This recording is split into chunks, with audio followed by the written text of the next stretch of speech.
चंद्रगुप्त मौर्य, महाराणा प्रताप, वीर शिवाजी महाराज, क्या यह लोग जिम जाया करते थे? नहीं, फिर भी उनका शरीर फौलादी था। कैसे? कभी आपने ये सोचा है?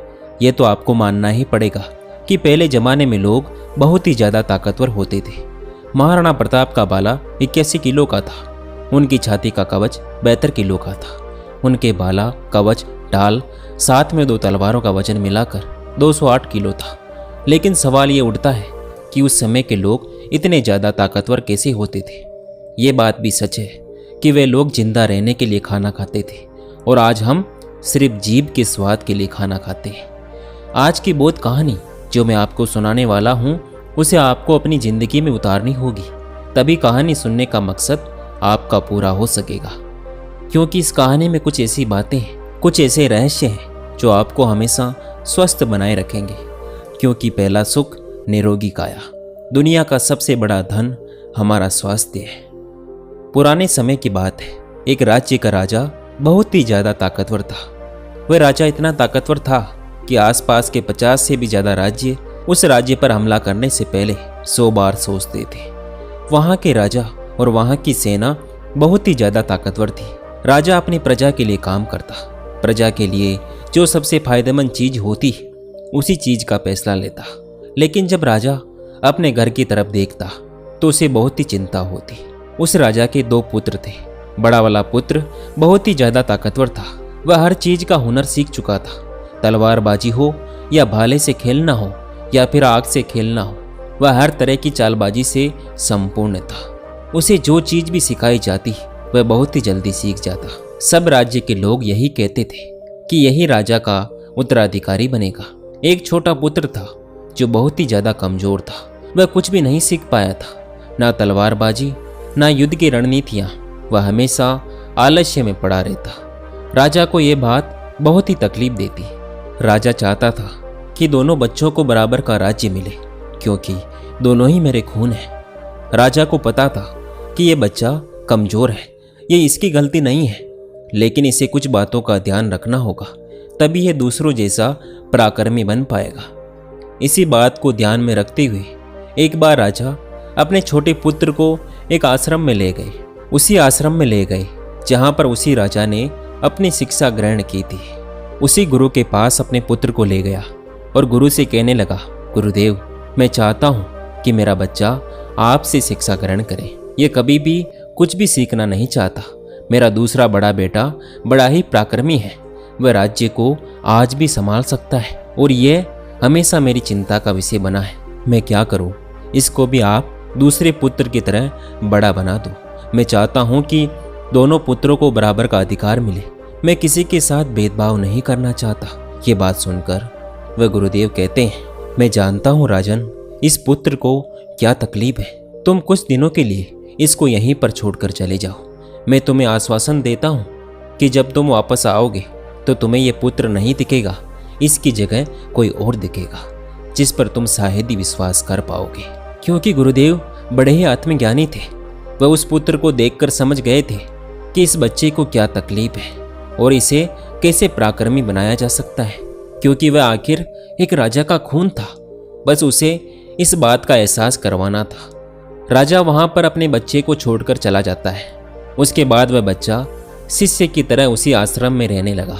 बहुत दिन बीत गए, लेकिन गुरुदेव सही समय आने का इंतजार कर रहे थे। एक दिन वह गुरुदेव उससे कहते हैं, चलो आज मैं तुम्हें कुछ दिखाना चाहता हूँ। उसके बाद गुरुदेव उस बच्चे का हाथ पकड़ते हैं और एक पहाड़ी पर लेकर जाते हैं और उस पहाड़ी पर ले जाकर गुरुदेव कहते हैं, आज जो मैं तुम्हें सिखाने वाला हूँ वह तुम्हें ध्यान से सीखना होगा, क्योंकि यदि तुमने आज नहीं सीखा तो जिंदगी में कभी भी कुछ भी नहीं सीख पाओगे, क्योंकि अब तुम्हारे घर जाने का वक्त आ चुका है।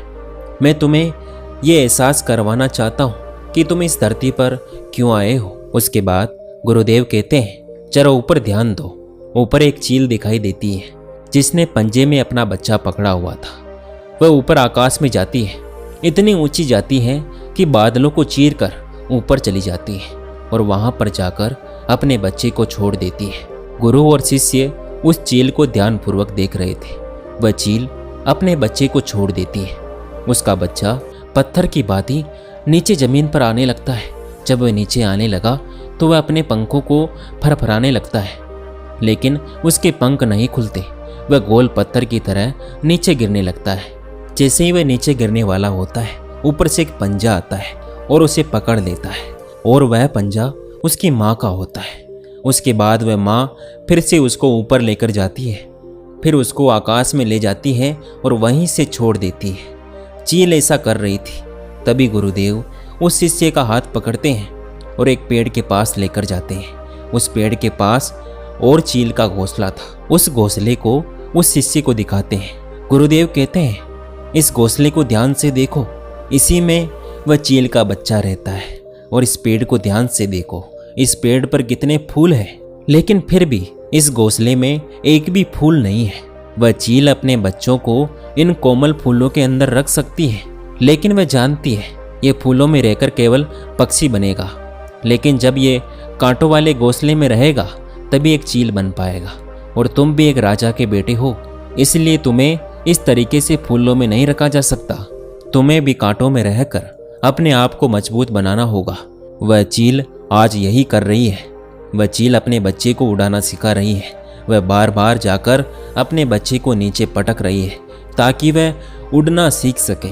वह जिस चीज़ के लिए पैदा हुआ है, वह जहाँ पर पैदा हुआ है, वह माँ अपने बच्चे को सिखाना चाहती है, उसको एहसास करवाना चाहती है। अगर वह किसी दूसरे पक्षी की योनि में पैदा हुआ होता तो फिर ये सब उसे नहीं करना पड़ता। वह एक फूलों में पैदा हो जाता और फूलों में ही खत्म हो जाता। लेकिन चील के बच्चे का एक नियम होता है, उसकी नियति उसको तभी जिंदा रखेगी जब ये सब हुनर वह सीख पाएगा। तुम भी एक राजा के बेटे हो, तुम्हें भी हुनर सीखना होगा, नहीं तो एक दिन मारे जाओगे। ये देखकर उस लड़के को बहुत कुछ सीखने को मिला। उसने कहा, गुरुदेव, मुझे बहुत कुछ एहसास हो रहा है। मुझे पता है कि मैं एक राजा का बेटा हूँ, लेकिन मैं इस तरीके से जिंदा नहीं रह सकता। उसके बाद गुरुदेव उस शिष्य का हाथ पकड़कर आश्रम में लेकर आते हैं और वहाँ पर कहते हैं, मैं तुम्हें कुछ बातें सिखा रहा हूँ जो पूरी जिंदगी तुम्हें अपने जीवन में याद रखनी है। चील से तो तुमने बहुत कुछ सीखा है, लेकिन तुम चील के बच्चे की तरह ज्ञान नहीं ले सकते। आखिर तुम एक इंसान हो, इंसान की तरह ही अपने शरीर को बनाना होगा। आज मैं तुम्हें कुछ बातें बता रहा हूँ जो तुम्हें अपने घर जाकर करनी है, तभी एक पराक्रमी राजा बन पाओगे, अपने शरीर को स्वस्थ रख पाओगे, क्योंकि राजा कभी बीमार नहीं पड़ता। तुम्हें यदि बीमार नहीं पड़ना है तो तुम्हें इन सब बातों का ध्यान रखना होगा। पहली बात जो तुम्हें ध्यान में रखनी है, हमेशा सुबह जल्दी उठना। और तुम एक इंसान हो, इसलिए तुम्हारे लिए 6 से 8 घंटे की नींद बहुत है, इससे ज़्यादा कभी मत सोना। सुबह जल्दी उठकर अपना जो हुनर होता है, जो एक राजा अपना हुनर सीखता है, वह हुनर तुम्हें सुबह जल्दी उठकर सीखना है। सुबह जल्दी उठकर तुम्हें योगा करना है। अपने शरीर को तुम जितना स्वस्थ रखते हो, उससे भी ज़्यादा तुम अपने अंदर की शक्ति को स्वस्थ और अच्छा रखना है। अपनी मानसिक शक्ति को भी इतना ही बढ़ाना है, और यह मानसिक शक्ति तुम्हें ध्यान से मिलेगी। हमेशा ध्यान करना, हमेशा सुबह जल्दी उठकर योगा करना, और यही तुम्हें सबसे मजबूत बनाएगी। और यदि जिस दिन तुम जल्दी नहीं उठते हो तो एक तरीका अपनाना, इससे तुम जल्दी उठ पाओगे। जिस दिन यदि तुम 10 मिनट लेट हो जाते हो, उस दिन अपने शरीर पर एक कोड़ा मरवा देना। दूसरे दिन 20 मिनट लेट होते हो तो 2 कोड़े मरवा देना। देखना 4 या 5 दिन में उस समय उठोगे जिस समय तुम उठना चाहते हो। दूसरी बात जो हमेशा ध्यान में रखनी है, भरपूर स्वस्थ खाना खाओ। कभी भी ऐसी चीज़ मत खाओ जो तुम्हारे शरीर को नुकसान पहुंचाती हो। हमेशा तुम स्वस्थ खाना खाओ। हमेशा भोजन करना शरीर के लिए, जीभ के स्वाद के लिए ऐसी चीज़ें मत खाना जो तुम्हारे शरीर को नुकसान पहुंचाती हो। अगली बात जो तुम्हें ध्यान में रखनी है, यदि तुम्हारे मन में ऐसी कोई भी बात है जो तुम्हें चिंता में डाल रही है, तो अपने घर परिवार में कहना। कभी भी मन में छुपाकर उस बात को मत रखना, क्योंकि वह बात तुम्हें कमज़ोर बना देगी। वह बात तुम्हें चिंता में लेकर जाएगी, और चिंता शरीर को चिता बना देती है। इसलिए अपने मन में कभी भी कोई भी बात छुपाकर मत रखना। हर बात अपने घर में, अपने परिवार में, अपने पिता से कहते रहना। कोई भी बात अपने मन में छुपाकर मत रखना जिस बात से तुम परेशान हो। हमेशा सकारात्मक सोचना, कभी भी नकारात्मक विचार अपने दिमाग में मत आने देना। सबके जीवन में उतार चढ़ाव आते रहते हैं, अच्छा और बुरा सबके जीवन में होता है, दुख सुख आते रहते हैं। ये जिंदगी के एक सिक्के के दो पहलू हैं। इसलिए जीवन में कैसा भी वक्त क्यों ना आए, हमेशा सकारात्मक रहना। अगली बात जो तुम्हें ध्यान में रखनी है, हमेशा हंसते रहना, हमेशा मुस्कुराते रहना।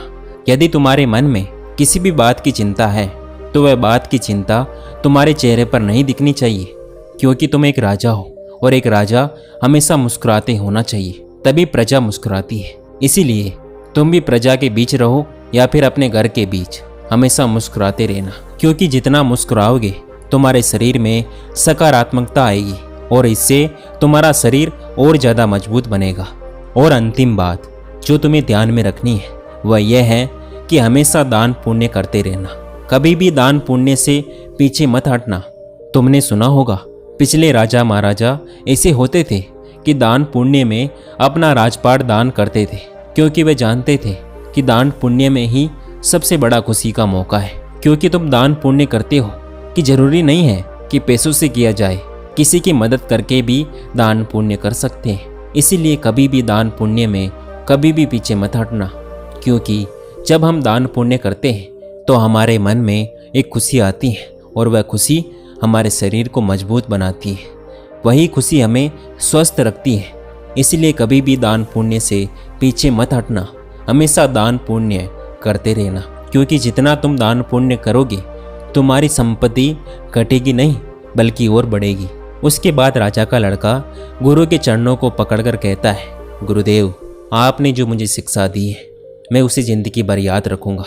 उसके बाद वह शिष्य गुरुदेव से कहता है, अब मुझे आज्ञा दीजिए, मैं अपने राज्य को जाना चाहता हूँ। दोस्तों, इस कहानी में बताई गई बातों पर आपको भी ध्यान देना उतना ही जरूरी है जितना कि आपने ध्यान लगाकर सुना है। आपको इसके परिणाम जरूर मिलेंगे। दोस्तों, कहानी समाप्त करने से पहले मेरी एक छोटी सी विनती है, यदि आपको ये कहानी अच्छी लगी हो तो इस चैनल को जरूर सब्सक्राइब करें। धन्यवाद।